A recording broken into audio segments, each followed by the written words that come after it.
2018 жылдын 6 апрелинде Кыргыз Республикасынын Тышкы иштер министри Эрлан Абдылдаев Минск шаарында өткөн КМШ өлкөлөрүнүн тышкы иштер министрлеринин кезектеги кеңешине катышты. Жыйындын жүрүшүндө эл аралык жана регионалдык актуалдуу проблемалар боюнча пикир алмашуу болуп, шериктеш мамлекеттердин тиешелүү органдарынын иштеринин натыйжалуулугун жогорулатууну талкуулашты. КМШнын тышкы иштер министрлери 2018 жылга карата тышкы иштер министрликтеринин ортосундагы консультациялардын планын бекитишти, ошондой эле укук коргоо, аскердик жана маданий гуманитардык тармактарда кызматташууну бекемдөөгө багытталган документтерди карап чыгышты. Кеңештин жүрүшүндө информациялык технологиялар тармагында кылмыштар жана коргонуу, коопсуздук тармагындагы мурда кабыл алынган документтерге тиешелүү өзгөртүүлөрдү киргизүү тууралуу макулдашуунун долбоорун жактырышып, КМШ үчүн 100 идея деп аталган эл аралык жаштардын долбоорун колдошту. Жыйынга катышкан тышкы иштер министрлери Кыргыз элинин дүйнөгө белгилүү жазуучусу Чыңгыз Айтматовдун 90 жылдык мааракесинин урматына атайын билдирүү кабыл алышты.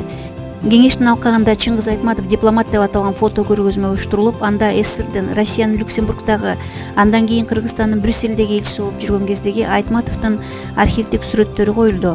Ал көргөзмөнүн Ысык көл форуму деп аталган бөлүгү көрүүчүлөрдү өзгөчө кызыктырды. Кыргызстандын тышкы иштер министри Эрлан Абдылдаев жыйында сөйлөгөн сөзүндө жазуучубуздун чыгармачылыгын сыймыктануу менен белгилеп, жазуучу өмүрүнүн 20 жылын дипломатияга арнагандыгын белгилеп, ошол эле мезгилде россиялык жана белорусиялык коллегаларына Айтматовго арналган көргөзмөлөрдү уюштурууга көрсөткөн жардамы үчүн ыраазычылык билдирди. Мындан тышкары Абдылдаев Беларусь Республикасынын Улуттук көркөм музейинде уюштурулган Айтматовдун чыгармаларынын мотивинде тартылган кыргыз сүрөтчүлөрүнүн көргөзмөсү менен таанышып кайтты.